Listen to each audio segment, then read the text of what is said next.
Hola jóvenes, soy la profesora Débora Ponce y resolveremos los ejercicios de la semana 5 de Educación Cívica sobre lo que vendría a ser convivencia democrática.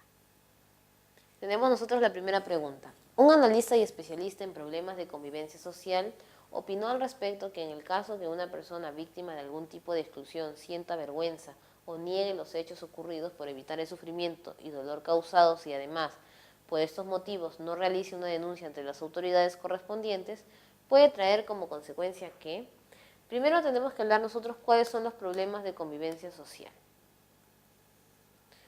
Tenemos como básico 4 tipos de problemas. El primero es la pobreza. Pero es un problema que nosotros ya conocemos y se puede manejar desde el Estado, porque el Estado es el responsable, en caso del Estado específicamente el gobierno, de erradicar a través de políticas de Estado la pobreza. El problema se da con los otros tipos de problemas de convivencia, en el cual uno como persona tiene que hacer la denuncia respectiva para que se puedan ir erradicando. Primero tenemos nosotros la discriminación.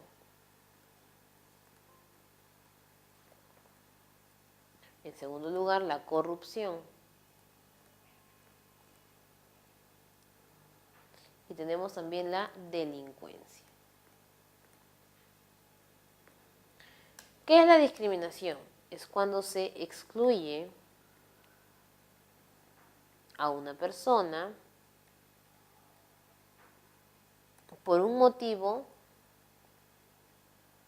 creado en sociedad, que muchas veces no tiene sentido. Por ejemplo, algunos dicen que es por color de piel, es que es blanco, el otro es negro, pero luego te vas a dar cuenta que también discriminan entre los mismos blancos, quién es más blanco, quién es más negro. Después ya no es el color, sino es cómo se viste, sino es cuánto dinero tiene. Entonces ellos buscan un motivo específico para excluir a esta persona. Y no solamente queda en que lo excluyen por un motivo que ellos han creado, sino también que hay el menoscabo del derecho. En otras palabras, no solamente quieren excluirlo del grupo de amigos, sino que a partir de esa discriminación quieren quitarle cosas, que no transite libremente, que no ingrese a ese restaurante porque no tiene una determinada vestimenta, entonces le comienzan a reducir los derechos humanos. La corrupción es cuando se falta a la ley, pero en función de un beneficio por la persona que tiene el poder. Para que exista un acto de corrupción tienen que haber dos implicados: el corrupto y el corruptor. A veces dicen en televisión, es que el policía me pidió dinero, entonces yo le di. Si el policía, que es el corrupto, pide dinero, ahí está el corruptor que le da el dinero. Si tú no le das el dinero, no hay acto de corrupción. Tienen que haber las dos cosas: quien da el dinero y quien lo recibe. Como puede ser viceversa, que el conductor le dé al policía y el policía no lo reciba. Entonces, tienen que haber dos agentes allí. ¿Y por qué es un beneficio de quien tiene el poder? Porque en este caso de ejemplo cotidiano, el policía es la autoridad. Tenemos ahora delincuencia. Es infringir la ley.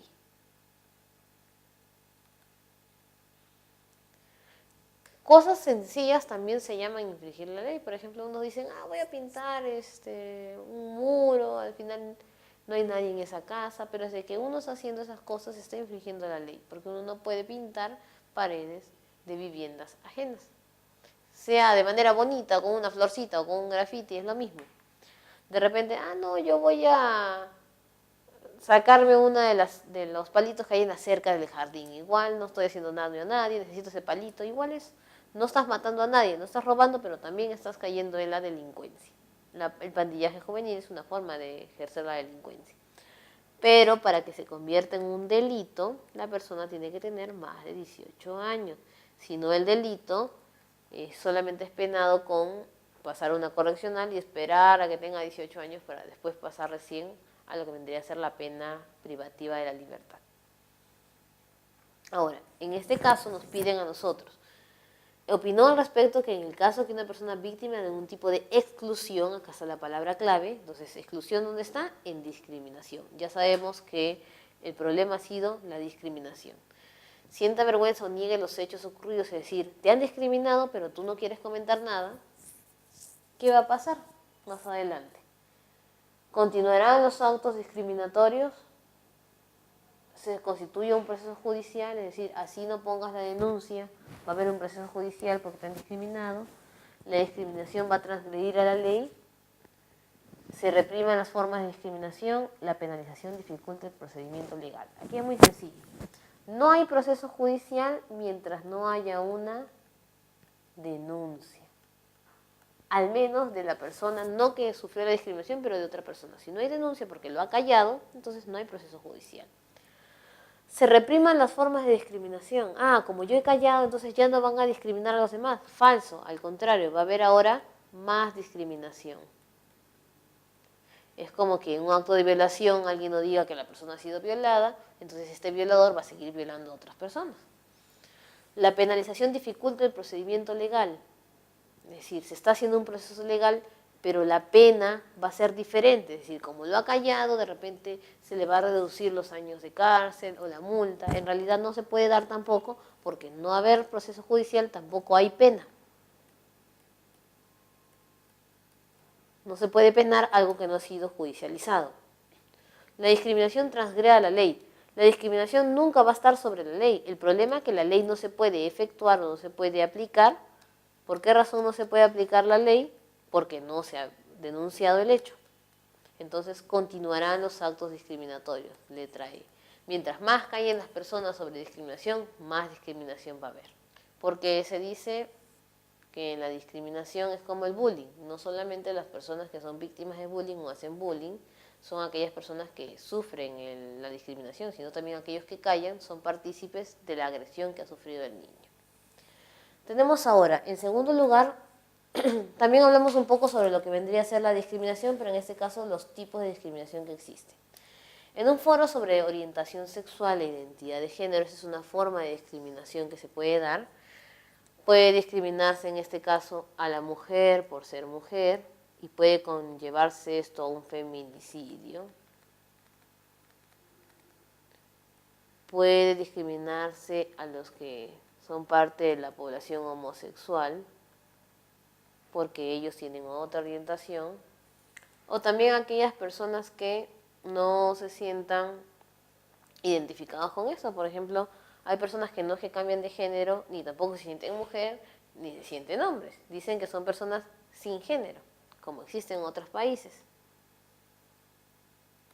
El expositor señala que la discriminación por opciones sexuales es inaceptable. En otras palabras, no se puede discriminar a ninguna persona tomando en cuenta o motivo su orientación sexual. Que esta práctica es negativa y hay que proteger a toda costa a estas minorías. Estas personas que siempre son víctimas de discriminación se le conoce como la población vulnerable. En este caso, la población vulnerable son mujeres, son homosexuales, personas que dicen no tener género, pero la población vulnerable puede cambiar. Si discriminamos a alguien por deficiencias o de repente problemas físicos, deficiencias en el habla, en otras cosas, estamos poniendo de población vulnerable a los que son discapacitados. Si tomamos como punto de discriminación el color de piel, entonces las poblaciones vulnerables, ¿quiénes generalmente son? Aquellas personas son afrodescendientes o personas que descienden de la parte andina, ¿verdad? Entonces, esta población vulnerable va a cambiar según el tipo de discriminación que se efectúe. Tenemos nosotros discriminaciones laborales, discriminación étnica, la discriminación laboral se conoce como el mobbing, tenemos discriminaciones escolares, que es el bullying, tenemos discriminaciones por cantidad de bienes, discriminación económica, entre otros. Sin embargo, en el debate se le pregunta si el reconocimiento legal igualitario que respalda la condición ciudadana no es suficiente para proteger a las personas discriminadas en este tema. El expositor afirma que las leyes que respaldan la condición ciudadana no son suficientes. ¿Qué quiere decir con esto? Existe un documento llamado Declaración Universal de Derechos Humanos.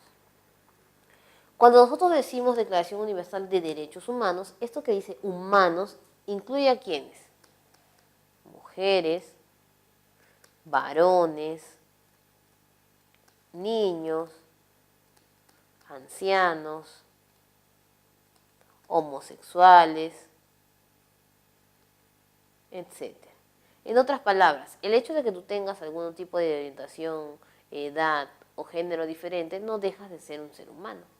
Si ya existe la Declaración Universal de Derechos Humanos, ¿por qué razón tienen que haber otros documentos? Por ejemplo, existe Derechos del Niño.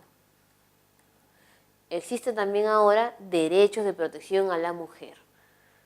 Y como esto no es suficiente, encima tenemos nosotros los códigos penales y civiles. Y se seguirán creando nuevas normas o nuevas leyes en función de que no tengamos alguna persona protegida. Por ejemplo, los homosexuales son discriminados continuamente y ahora hay asesinatos homosexuales. Entonces podemos sacar una ley de protección al homosexual. Y usted dirá, ¿pero por qué vamos a sacar una ley de protección al homosexual si él también es un ser humano? Es porque no alcanzan. Habiendo derechos humanos que protejan a todos los seres humanos, aún así se siguen vulnerando estos derechos, por lo tanto se tiene que sacar nuevos documentos. ¿De esto qué podemos inferir? ¿Es necesario elaborar nuevas garantías constitucionales? No, porque el problema no es el derecho en sí. Tiene los derechos humanos. El problema es que no se cumplen esos derechos humanos porque no hay suficiente cantidad de leyes. Y las garantías constitucionales prescriben, así no sea la ley, puede prescribir antes o después de un proceso judicial. Incorporar nuevas y más leyes para proteger a las minorías. Entonces, es lo que justo mencionan, ¿no? Faltan leyes para proteger a esta población vulnerable. Entonces, puede ser esta alternativa. Reducir los trámites judiciales para atender estos temas. El problema no es el trámite judicial, que sí es necesario que se reduzcan, pero en este expositor no dice que el problema sea que demoran mucho los trámites, sino que no hay leyes que los protejan. Entonces, no puede ser. Generar nuevos y seguros procedimientos policiales. El problema tampoco es la detención, el problema es que cuando los detienen no hay una ley que los respalde. Ampliar la concepción de inseguridad ciudadana urbana. No estamos hablando del problema de la inseguridad ciudadana. También es un rubro, pero aquí es específicamente a las personas que hayan sido vulneradas por tener una orientación sexual e identidad de género diferente. Entonces nos quedamos con la letra B. Cuando nos falten normas, hay que crear esas nuevas normas para poder proteger a las poblaciones vulnerables o las minorías. Un director de un colegio público recibe un depósito de dinero del Ministerio de Economía para efectuar obras de mantenimiento del local escolar durante las vacaciones. Sin embargo, esta autoridad considera que puede utilizar parte del dinero para realizar actividades pro fondos de implementación de un ambiente de conferencias para la comunidad. Al utilizar parte del dinero para estas actividades no designadas y sin consultar a la autoridad superior, el director no está cometiendo discriminación porque no ha dejado o excluido a nadie. Tampoco ha cometido delincuencia porque no ha matado a ninguna persona, no ha vulnerado la ley. Lo que él ha hecho es un acto de corrupción. Ha aprovechado que es director, o sea, ha tomado el poder que tiene para hacer un uso del dinero que no debe hacer. Y hay tipos de corrupción. Tenemos, por ejemplo, tráfico de influencias.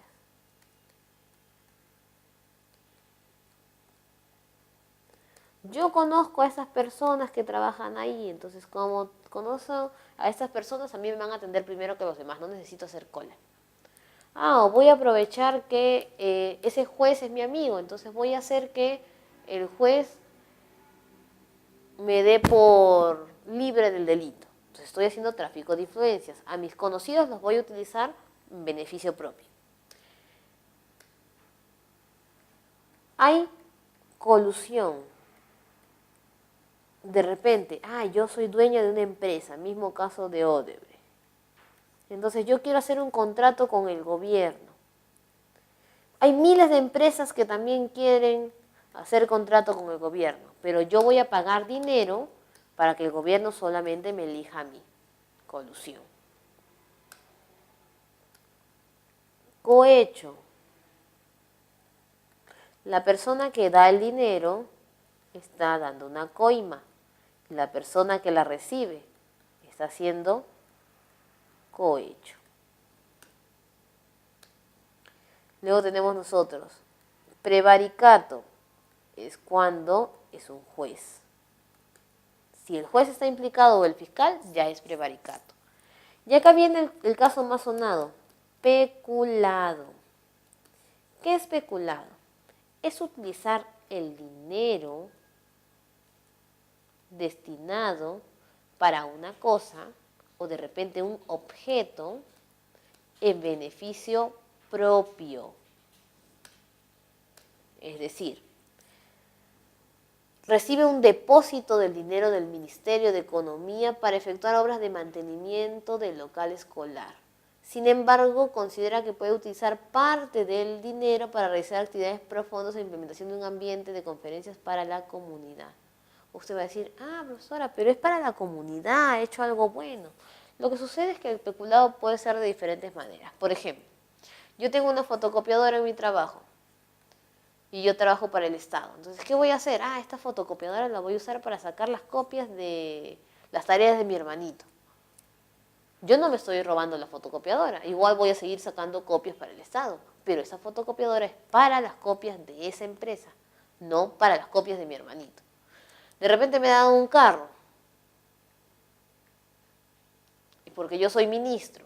Ese carro es para asistir a las reuniones ministeriales. Entonces yo digo que ahora tengo un carro, encima voy a hacer taxi y con ese carro voy a llevar a la fiesta a toda mi familia. Está mal. Profesora, pero el carro no se ha malogrado, pero el carro te lo dieron para reuniones ministeriales, no para cosas familiares. El dinero. A mí me han dado un dinero, entonces yo lo voy a utilizar para actividades profundas de implementación de un ambiente. ¿Para qué fue dado el dinero? Para mantenimiento del local escolar. Entonces yo lo estoy usando para otra cosa, lo que se conoce popularmente como malversación de fondos. Es un tipo de peculado en el cual utilizo el dinero de buena manera, pero para una cosa de la cual no estaba destinado. Él lo podría hacer si pidiese permiso, pero sin embargo, él no lo pidió. Consideraba, según él, que lo podríase utilizar para eso. Entonces, ¿ejercería un tráfico de influencia? No, porque no hay ninguna persona implicada. ¿Cometería cohecho? No ha recibido coima. ¿Fomentaría actos de colusión? No es una empresa. ¿Asumiría nuevas deudas personales? No es una deuda. Está cometiendo un tipo de peculado llamado malversación de fondos. Letra A. Y por último, un odontólogo recién egresado decide ampliar su oferta de servicios profesionales en su consultorio particular. Enterado que los procedimientos de endodoncia y corrección de posición de dientes por medio de brackets son de mucha demanda en el mercado, decide hacerse un certificado falso de capacitación en estos procedimientos y exhibirlos. El mencionado profesional estaría cometiendo un delito contra, y uno dice, profesora, pero no ha matado a nadie, no ha robado, ¿por qué va a ser delito? Delito es estar en contra de la ley. Y el que ha hecho un certificado falso de capacitación en estos procedimientos. Entonces está en contra de la ley. Nadie puede impartir o hacer uso de una profesión de la cual no está preparado, y menos con documentos falsificados. Entonces, ¿contra qué está su delito? Hay tipos, ¿no? Contra la vida, no ha matado a nadie. Tenemos nosotros contra la salud, es decir, ha de repente operado y alguna persona ha quedado mal. Contra la libertad, ¿ha detenido a alguien? No, no ha detenido a nadie. Tenemos nosotros contra la inviolabilidad del domicilio, no ha entrado a ninguna casa a hacer uso de su profesión. Contra la integridad moral, es decir, ha torturado, ha violado a una persona, ha abusado y acosado sexualmente, tampoco ha cometido ese delito. Contra el patrimonio, es decir, ha robado, ha hecho estafa, hurto, no, solamente es un certificado falso. Tenemos nosotros contra la seguridad vial, no ha manejado ebrio, no ha hecho uso de sus servicios profesionales o ha operado, ha sacado una muela ebrio, tampoco. Contra las relaciones familiares, no ha practicado adulterio, no ha abandonado a su hijo, no ha dejado de pasar la pensión con alimentos, no puede ser tampoco. Contra el deber tributario, él de repente paga sus impuestos, el problema es que está aplicando una cosa para la que él no ha estudiado o no se ha especializado. Contra el honor, no ha hecho calumnia o injuria contra un personal médico o amigo, tampoco podría ser. Contra el patrimonio cultural, él no está operando un guaco retrato ni nada, ni ha pintado Machu Picchu, no tiene que ver. Y nos queda entonces contra la fe pública. ¿Cuándo es contra la fe pública? Cuando se falsifican documentos. Entonces, ¿libertad de salud? No, porque las personas libremente están yendo a atenderse. Y de repente lo hace bien, pero el problema es que no ha estudiado. ¿Honor de los pacientes? No, no ha violado a ningún paciente que está allí. Procedimiento del mercado libre, él es libre de ejecutar la profesión de odontólogo. Contribución profesional, no hay ningún problema de fe aquí. Como bien se dice, falsificó el documento, es contra la letra de la fe pública. Entonces, hasta ahí hemos terminado nosotros los ejercicios de la semana de cívica número 5.